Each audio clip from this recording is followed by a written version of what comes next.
Hey there, nation, and welcome to the show where we help you to play miniatures wargaming on a budget. It is I, Commander Cheapskate, and we are back with another episode of Cheap Shots. This is a series that is dedicated to showing you guys how to save money on the miniatures wargaming hobby, and on today's episode number 66, we're going to show you guys how to paint up the Wolfenburg Crypt-Stealers, the Necromantic Horrors Blood Bowl team, for your games of Blood Bowl, and we're going to show you guys how to paint these guys up for just a little under $35, and at the same time netting you a grand total savings at $206.12.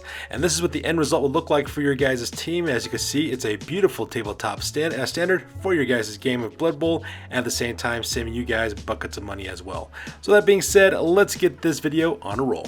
So the first thing you're going to do, of course, is to assemble your miniatures and also prime them as well. In this case, I decided to use Rust-Oleum Flat White Primer.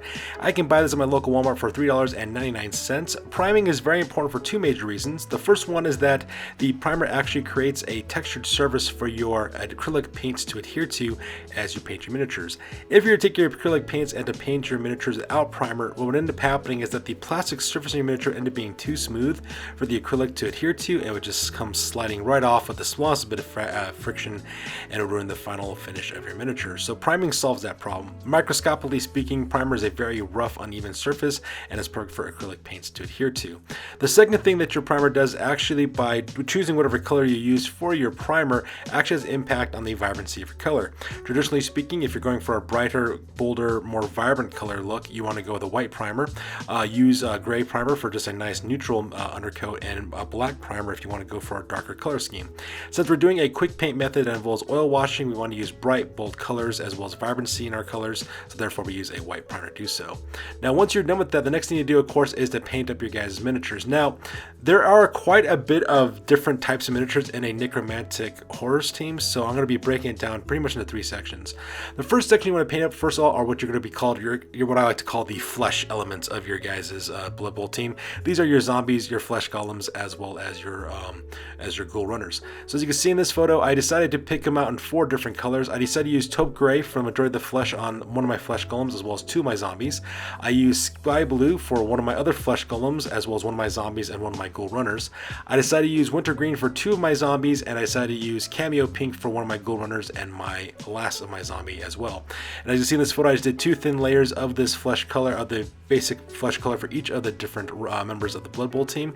And the reason why is so that way it creates some color variety amongst the team members, and also kind of, creates the illusion that there's more than just a handful of sculpts that are being used as monopose for your guys' team as well. The bright green gives it kind of like a nice zombie Halloween look. The pale blue will look like a dead flesh look. The taupe green will do exactly the same thing, and the pink's a nice little color to kind of throw it all off together. Meanwhile, when it comes to your Blood Bowl coins, as well as your turret encounters, as well as your ghosts or your wraiths, the colors I use for this one are ripe tomato as well as Anita's acrylic gray. I use ripe tomato for the first of the ghosts. I painted the entire ghost in that color, as well as both sides of both Blood Bowl coins, but two thin layers of that ripe tomato color. At the same time, I use Anita's acrylic gray in order to do the other ghosts on the right hand side, as well as the tombstones from the turn markers as well. Now, if you notice my wraiths, the wraiths actually are missing their bases. Traditionally, these wraiths are actually supposed to look like they're flying along using laundry lines, is what they also look like for the original sculpts. The only problem is when I purchased my miniatures, basically the little parts of the little thin bases that make up these guys, they snapped off pretty quickly. And so because they were damaged and they're impossible to put back together again, it looked really, really bad. So because I decided just to trim off all those ropes and lines all together off of these guys and mount them on flying stands that are used for Warhammer 40k miniatures. So that way it looks really, really cool and looks like they're floating around as well. So if you're wondering what's going on with the bases on that, that's what's going on there. So now that we're done doing the base coating on the flesh of the miniatures, the next thing we need to do, of course, is a dry brush. Dry brushing is a nice, important step to do for your miniatures because what it does, it creates the illusion of depth in your miniatures. When you do dry brushing, what you do is you take a paintbrush, preferably an old one, you dip in the color that you want to dry brush with, and then what you do is you rub the excess paint off of it onto a paper towel until there's barely any paint left on the brush. From there, you then take that brush and you basically dust your miniature, and by doing so, the pigment that's left behind the brush will catch upon the raised surface of the miniature while leaving the darker color in the detail. Traditionally speaking, you want to go with a more pastel or chalky version of the base coat color that you're dry brushing to create those highlights. So as you can see, I use ivory paint for the miniatures I painted with taupe gray. I use lime sherbet by Apple Barrel paint for the miniatures I painted in wintergreen. I use slate blue by Anita's acrylic for the miniatures I painted with light blue, and then I use pale gray by Folk Art for the parts that I did in pink as well. What this does, it creates the illusion of three-dimensionality for your miniature by leaving those darker colors in the recesses and highlighting the highlights of the miniature. Now, your Apple Barrel paints run you 50 cents at your local Walmart. The Anita's acrylic will run you 65 cents at your local Hobby Lobby, and same thing with the Folk Art paint, runs you about 75 cents at your local Hobby Lobby as well. Now, when it comes to dry brushing, traditionally speaking, you want to dry brush in excessively lighter layers. You want to start with a really light dry brushing first of all, and then build up layers off of that, and bring it to whatever degree of brightness that you want. After all, it's always easier to add more layers of dry brushing onto your miniatures, but it's almost impossible to go back. What you basically have to do is, if you don't like the brightness of your miniatures, you basically have to repaint the base coat and then try again. So like I said before, always work in layers and make your miniatures brighter. Meanwhile, back to our ghosts, our coins, as well as our turn counters, we do exactly the same thing. I use tropical orange for all the orange parts that I just did another dry brushing of that, and I use pale gray by Folk Art in order to do the dry brushing for the tombstones on the turn markers, as well as for the ghost as well. Now, the next miniature you need to work on are your werewolves. So as you can see, we had two werewolves for the team. I decided to paint one in a traditional flesh tone color using brown fur, and the one I'm planning on going with like a kind of a bluish grayish look for that. So because of that, the werewolf on the left, I painted all the flesh in two thin layers of flesh by Apple Barrel paint. Runs 50 cents at your local Walmart. There's two thin layers of that, and for the werewolf, which could be a darker color, I used two thin layers of Skyline by Folk Art. Runs you about 75 cents at your local Hobby Lobby, and I did two thin layers on the flesh there as well to create some significant contrast between the two members of the team. So with the flesh done, the next thing I decided to do is to work on a dry brushing of the flesh that we just painted. For the miniature of the werewolf that's done in flesh, I decided to dry brush it in Peaches and Cream. It's made by Delta Serum Coat, runs you about 65 cents at your local Hobby Lobby. It's a nice pale flesh color, does a beautiful job actually creating that three-dimensionality and depth in my werewolf. And I use Sky Blue by Apple Barrel paint in order to create that same effect on the werewolf that I painted in Skyline as well. So now that these two guys' flesh are done with, the next thing I do now is concentrate a little bit longer on the coins as well as the turn markers. So when it comes to the tombstones and the turn markers, I used did two base coats. I did one for the crows that are sitting on the top of the tombstones, picked those out in two thin layers of pavement, and as for the little jack-o'-lantern that's in the base of each of the tombstones, I picked that out in two thin layers of ripe tomato. After I completed that, I then dry brushed the crows with pale gray by Folk Art, as well as the jack-o'-lanterns with tropical orange as well. And I do apologize for the blurriness of this photo. I did not realize it was this blurry until I actually pulled it up here on my video editor. So from there, I decided to work on the detail work of both wraiths as well as my jack-o'-lanterns. For the jack-o'-lanterns as well as for the eyes of the crows, I picked those out in two thin layers of Enter Green by Apple Barrel paint. It runs you about 50 cents at your local Walmart. It's a nice vibrant mint green color. It kind of creates this kind of glowing green effect that I wanted to go for the jack-o'-lantern, as well as the glowing eyes of the ravens. At the same time, when it comes to the stitching on the back sleeves of both of the wraiths, I decided to pick those layers out in two thin layers of holly branch. It's a nice dark vibrant green color, and it contrasts very nicely with the orange as well as the gray that I used for the ghosts earlier. And the very last detail I picked out for both miniatures, as well as I did a quick dry brush of all the green with lime sherbet by Apple Barrel paint. Runs you about 50 cents at your local Walmart. Just did a really quick dry brush on the stitching of the ghosts, as well as the eyes of the jack-o'-lantern, as well as the raven. So from there, we go back to the regular Blood Bowl team and talk about exactly what I used to paint up those guys. So the next color I decided to pick out real quick was using Burnt Umber by Apple Barrel paint. It runs at 50 cents at your local Walmart. It's a beautiful dark brown color, and I use this for a lot of the miniatures. A lot of these miniatures, especially these zombies, they have like these pieces of wood that make up their limbs for the most part. So whenever I found any blocks of wood on the miniatures, I picked those out in two thin layers of Burnt Umber. There's basically like a coffin lid, forearm guard for both ghoul runners. You also have it for various limbs of the zombies as well. I also used it to pick out two thin layers of the werewolf on the left-hand side, and I also did exactly the same thing with this length of wood that acts like kind of like a brace really for the flesh ghouls with their right arms as well.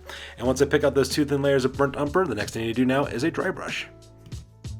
And the next thing I did real quick is a quick dry brush with Territorial Beige by Apple Barrel Paint, and runs at 50 cents at your local Walmart. And I did a quick dry brush for the brown fur of the werewolf, as well for each of the wood planks of wood that I use for each of the different zombies, as well as the ghoul runners, as well as the flesh golems. It does a really nice job, this combination, because the darker burnt umber stays in the recesses in the miniature, while the Territorial Beige catches upon the wood grain of the raised surfaces in the miniature.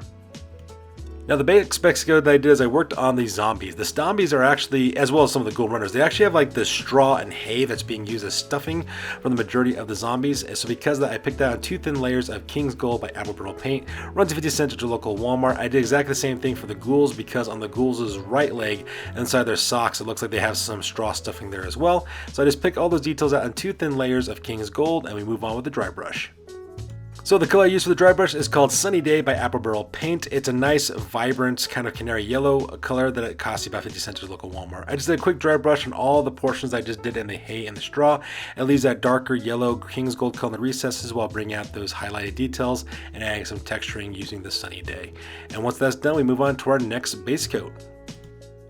So the next base coat we're going to work on real quick is on the uniforms of the miniatures. So a lot of these guys are wearing black trousers, so because I painted those black trousers in 2 thin layers of pigment. I'll do the same thing with some of the helmets of the ghouls, as well as some of the gloves of the zombies, as well as their helmets as well. I also did the top hat on one of the zombies, the scarecrow looking zombie there on the left hand side, and I picked out all their trousers in 2 thin layers of pigment. I did exactly the same thing with the black fur of the grayish blue werewolf as well, and put 2 thin layers of that pigment color. Pigment is actually a very dark gray that's made by Apple Barrel Paint, and it costs you about 50 cents. The nice thing about pigment paint is it also has a little bit of a texture to it, kind of like a gritty texture, which makes it really perfect for dry brushing. And that's exactly what we're going to do for the next 2 steps. So the very first set of dry brushes that we do is Nita's acrylic gray paint. I just did a quick dry brush real quick on all the black trousers, as well as the fur of the werewolf, as well as the helmet and gloves of the zombies as well. So that way I can catch the raised surfaces of those details and create some depth. I then did another really subtle dry brush once again on all the parts we just did in pigment and highlighted it with gray, and I used Pale Gray by Folk Art to add just a little more extra detail as well. That way you can really catch the raised surface in the miniatures. Looks like it has like this weathered kind of bleach look for it, which is perfect for an undead team. And once you're done with that dry brush, the next thing you need to work on now are the jerseys.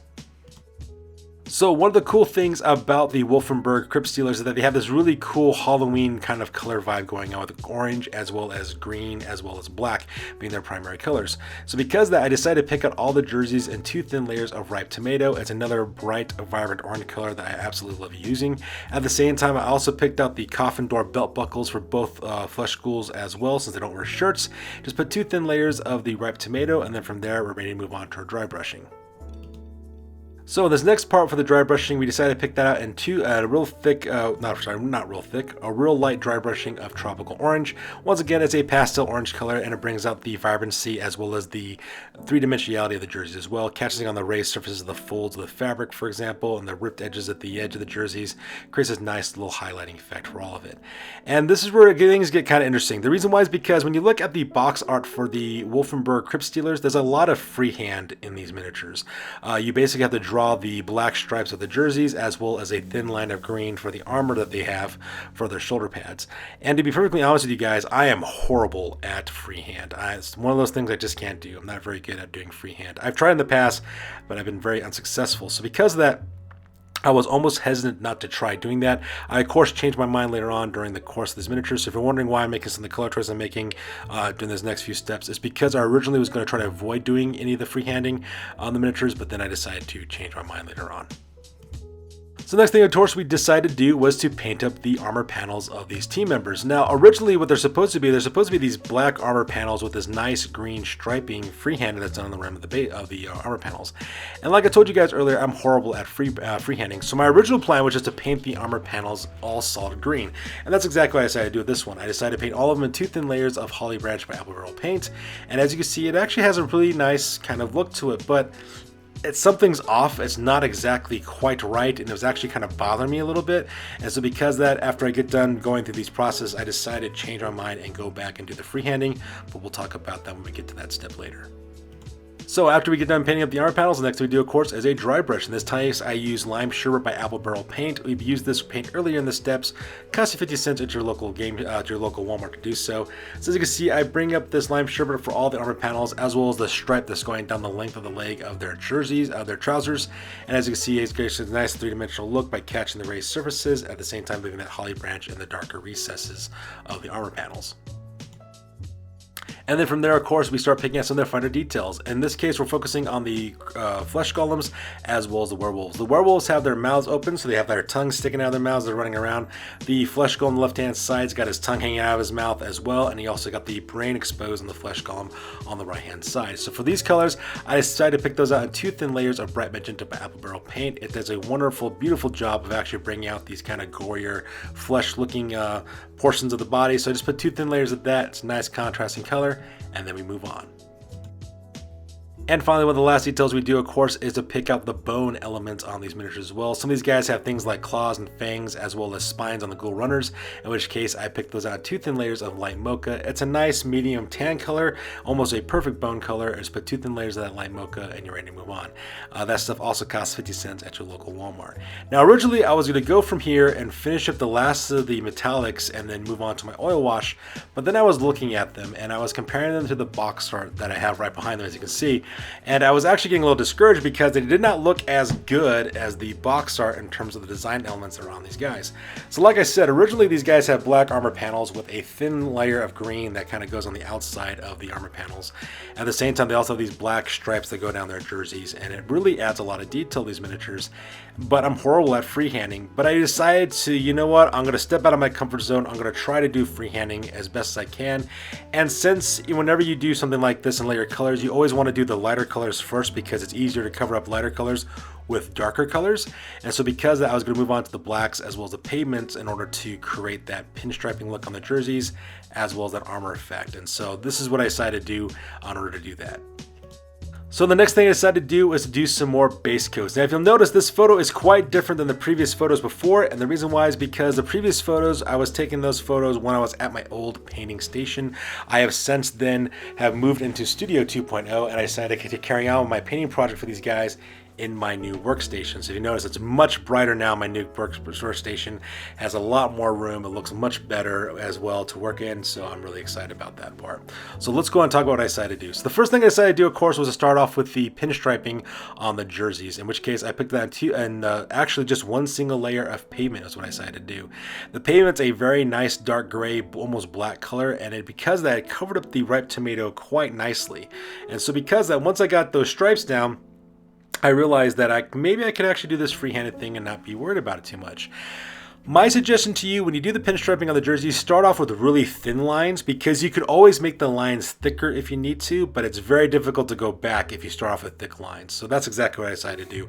So I start off with really thin lines at first, and then when I got my spacing done, then I made the lines thicker, and eventually all the jerseys were pretty much done. Now as for the armor on this part, now if you'll notice, a lot of the armor actually still has a lot of green on it because I use that to alternate the paint scheme for the different sculpts to give them some unique attributes to them to create some diversity on the sculpts. At the same time, for the green pinstriping that's on the edge of the armor, I just basically what I did is I painted almost the entirety of the armor pieces in pavement, but I just left a thin layer of green on the outside of it.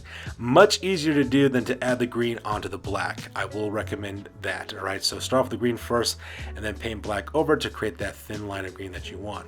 And at the same time, I also realized I also decided to paint up some entire armor panels entirely in black as well, because I remember this trick that I did for my my plague drones for my my Chaos Legion of Nurgle army. I decided to paint the armor and the carapace armor of those guys in pavement, and then dry brush in the wintergreen. It had this really cool kind of off black, kind of greenish, sickly look to those armor panels, and I realized I could do exactly the same thing with the Wolfenburg Crypt-Stealers. So as you can see in this photo, I did exactly that. For a lot of the armor panels, I decided to take the black armor panels that I painted in pavement and to dry brush them real quick in wintergreen to kind of create this off kind of look to it. And as you can see here, it actually creates a nice variety of different armor panels for each of the miniatures, so that way each one kind of looks unique, which is kind of a nice little feature of these things. And I forgot to mention this earlier, I forgot to take a photo of the paints, but I actually painted the shoes of the players as well. I painted 6 of the players of their shoes with bright blue by Apple Barrel Paint, cost 50 cents, and I also painted the other half half of the squad in Anita's acrylic True Red, which runs you 65 cents at your local Hobby Lobby. Just did 2 thin layers of that for the shoes. I did not bother with doing any dry brushing for the shoes because I felt I didn't really need to do that. And from there, we move on. Alright, so the next thing we do, of course, is another base coat. This time we're doing all the rope on these miniatures as well. A lot of these miniatures have like these ropes tied around their waists, around their limbs and stuff, around their gloves. So I just picked those out in 2 thin layers of Territorial Beige with Apple Pearl paint.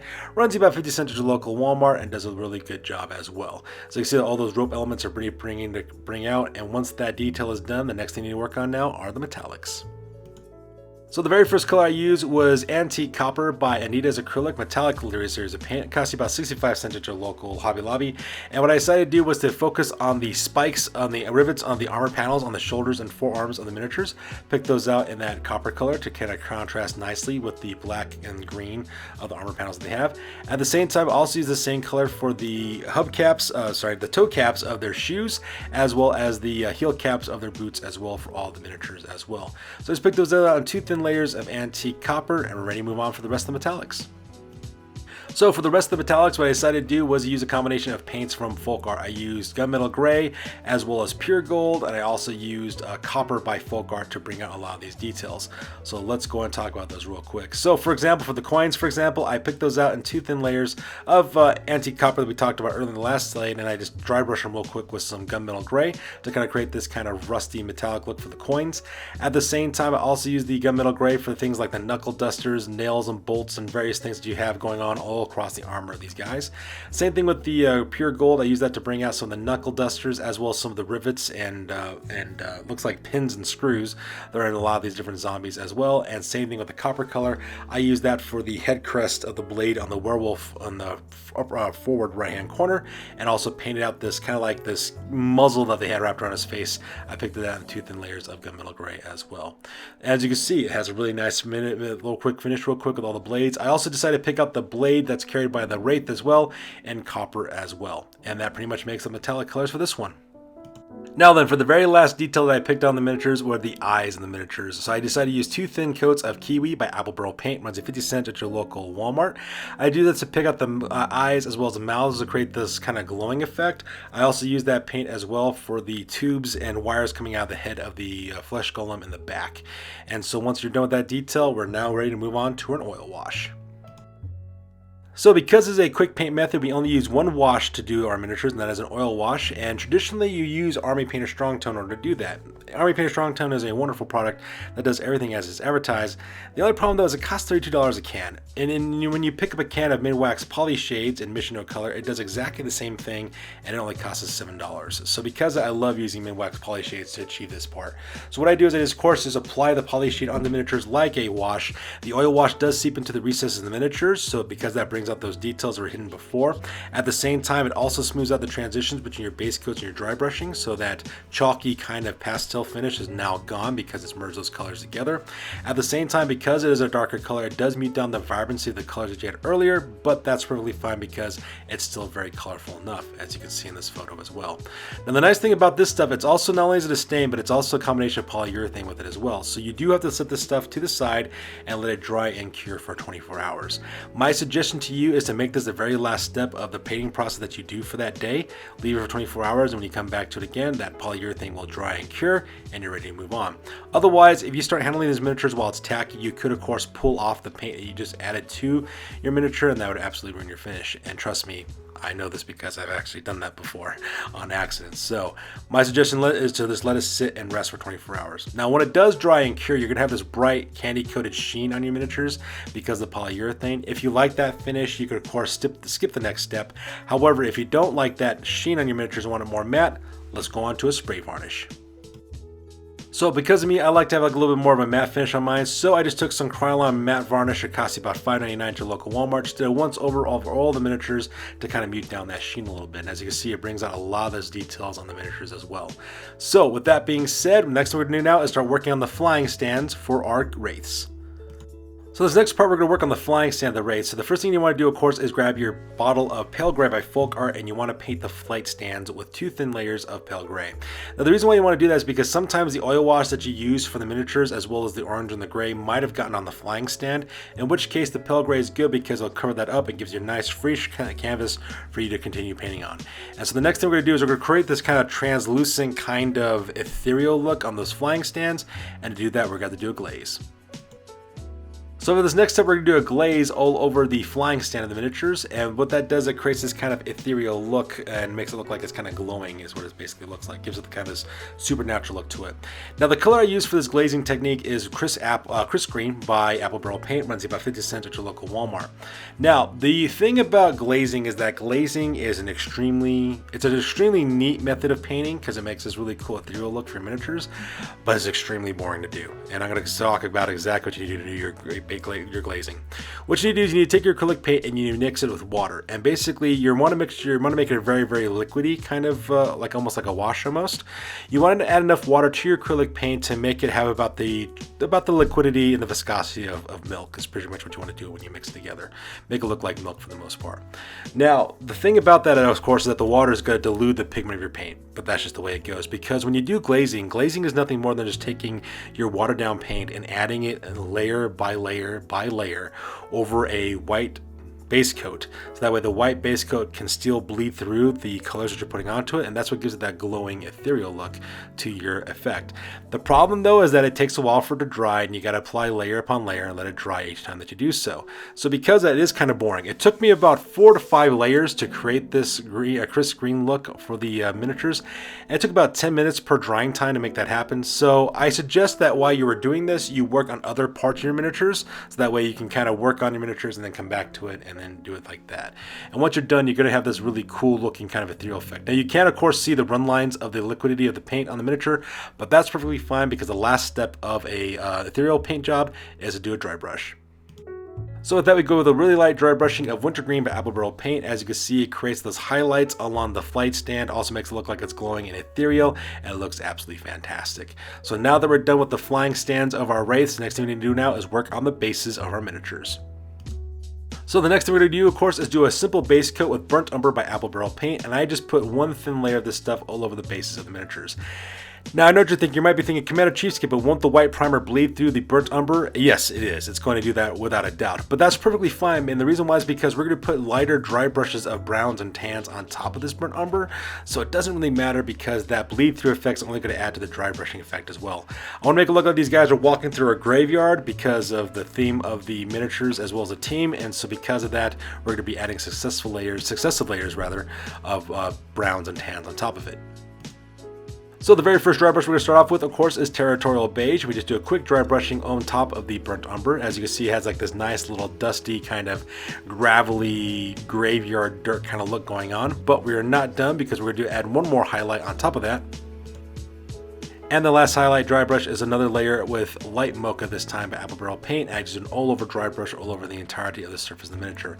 As you see there, we add the bases. As you can see, we have a wonderful kind of like this graveyard dirt look going on with the bases, and it looks absolutely fantastic. So now that we're done with the dry brush, the last thing we need to do for these bases before we rim them is to put a flocking on them. So this is what the miniatures look like after I get done with my flock. To apply flocking, all you need to do is just add wood glue to the base of your miniature and dust it with a flock of your choice. Now there are several companies that make excellent flocking for bases, Army Painter, Games Workshop, just to name a few. They do really good jobs. The problem though is that flocking can be pretty expensive, so because of that, I like to use homemade flock. Iron Major and I actually use a bunch of flocking for his terrain in my miniatures, and we do this primarily through using homemade flock. What we do for our homemade flock is we actually take sawdust, is what we end up doing. We know a guy who actually owns a wood shop that does custom carpentry as well as cabinets for people in the area that we live in. And so he accumulates a lot of sawdust. What we do is we go to his place, we take trash bags full of sawdust, we bring it back, and what we do is we actually sift through it using just a typical garden sifter that kids use when they're making sandcastles. And then we take out the bigger pieces of sawdust, we toss that away, and then we take the smaller pieces and we mix it with different shades of green acrylic paint. We let it dry, we crumble it back up again, and then bam, you got homemade flock. So because all I do is I just take some wood glue, put it on top of my miniatures, dust in the homemade flock, let it dry, and we're ready to move on for the last step. And the very last step that we do on the miniatures, of course, is to do another base coat. This time around the rims of the bases, I use Palm Leaf by Apple Barrel Paint. It's a nice, bright, vibrant kind of olive green color that costs you about 50 cents at your local Walmart. And instead of using the typical 2 layers on these bases, I actually ended up having to use 3. And the reason why I did that is because I had that darker brown burnt umber spill over into some of the rims of the bases. And like I said before, covering over a darker color with a lighter color is very difficult to do in some cases. So I actually had to do 3 different layers in order to do so. In fact, for some of these guys, I think if I remember correctly, for the ghosts, I think the wraiths, I actually had to put 4 layers for those guys. But once you're done with that though, you're finally completed and we're now ready for the end result. And this looks exactly what your miniatures look like with the end result. This is the very same picture we showed you guys at the beginning of the slideshow. As you can see, when you put these guys on the Blood Bowl pitch, they look absolutely fantastic. They have a beautiful tabletop standard. They got pinstriping on the jerseys as well as their black armor, so it looks really, really awesome. It looks very vibrant, colorful, and at the same time looks very festive and very Halloween-y to use in your games of Blood Bowl. Really happy with the way that these guys came out. And because I was really nervous because I wasn't sure how the pinstriping was going to come out by using the freehanding, but I was really happy with the end result. So with that being said, ladies and gentlemen, we're going to now talk about the shopping list that you'll need to purchase from both Army Painter as well as Citadel if you want to paint up your team exactly the same way we did, except using Army Painter as well as Citadel products. So let's get this shopping list on a roll. So assuming that you're buying everything for the very first time from Citadel as well as Army Painter, these are the materials you need to purchase to paint up your team to look exactly like ours. First of all, you need to buy a can of Corax White Spray for your primer that costs you $17. You'll then need to base coat the flesh in Rakarth Flesh, Blue Horror, Gauss Blaster Green, as well as Fulgrim Pink, Troll Slayer Orange, and Slaanesh Gray. And all those colors will cost you $4.55 per pot. Now once you're done painting that for the flesh, what you need to do now is then of course dry brush them. You'll need to dry brush them in Longbeard Gray, Cyberite Green, Fenrisian Gray, Ultramon Gray, as well as Lugganath Orange, and all those colors cost you $4.55 for those. Now for the werewolves, you will need to paint their flesh in Cadian Flesh Tone as well as Rust Gray, both of those running at $4.55, and then you'll need to dry brush them in Flayed One Flesh as well as what's it called, Fenrisian Gray, which runs you $4.55 for that one as well. Now once you guys are done with that, you'll need to paint the trousers as well as the armor panels in Eshin Gray, which costs you $4.55, and then you need to also pick out those details in Caliban Green, which costs you $4.55 for that as well. Now for the pieces of timber and lumber that makes up the miniatures, you'll need to buy a pot of wildwood, which is $7.08 for that, and then you'll need to dry brush that in Baylor Brown, which costs you $4.55. For all the hay and the stuffing on the miniatures, you need to pick out those layers in Hexos Pale Sun, which costs you $4.55 for those as well. Now from there, you'll also need to pick out the brains as well as the tongues of the miniatures by using Screamer Pink, which runs you $4.55 for those. And for all the lengths of ropes and other miniature details like that, you'll need to use Bane Blade Brown, which costs you $4.55 for that. Now for your metallic colors, for all the spikes and rivets all over the miniatures, you'll need to buy Brass Scorpion, Lead Belcher, Retributor Armor, and Screaming Bill. Those all cost you $7.80. The Brass Scorpions for the brass color pieces, the Lead Belcher for the silver, the Retributor Armor for all the gold pieces, and any copper colored pieces, you'll need to use Screaming Bill. Now after you get done with that, of course, you'll need to paint up the tennis shoes for the players. You need to buy a pot of Teclis Blue for all the shoes that you want to paint blue, and Mephiston Red, which you want to paint for all the shoes that are red, and both those cost you $4.55 for those. And lastly, to create that glowing eye effect for the players, you'll need to buy a pot of Moot Green, which runs you $4.55. Now since this is a quick paint method, you will need to buy a pot of Army Painter Strong Tone, which runs you $32 to do the oil washing, and if you want to create that matte finish for your miniatures, you need to buy a pot of Minotaur Varnish, runs you $19.50 for that as well. And then lastly, when it comes to creating the basing of your miniature with the glaze effect that we did for the wraiths, you'll need to buy a pot of Hellion Green, which runs you $4.55 for that. And then lastly, of course, you'll need to buy the cheapest flocking that I could find, which is Army Painter's basing sets. That runs you $18.99 for that. And lastly, you need to rim the barrels in 3 layers of Militarum Green, which runs you $4.55 for that as well. Now, assuming that you're purchasing all these materials for the very first time, you're going to be talking about a grand total investment of $240.24 to paint up your miniatures the same way we did using Citadel as well as Army Painter. Now, when you compare that with the Cheapskate method using the craft paints that we use, you're talking about a grand total of $34.12 from that. When you subtract the two, you end up with a grand total savings of $206.12. So there you have it, guys. That's how you guys can quickly as well as cheaply paint up your Wolfenburg Crypt-Stealers for your Necromantic Horrors team for Blood Bowl. As always, please feel free to like, comment, and or subscribe. Your guys' input is invaluable to us as always. Also check us out on Facebook, Instagram, as well as blogger.com for all the latest greatest hobby news related to this channel. That's good to do for this one, you guys. I'll catch you guys next one. Peace out and stay classy.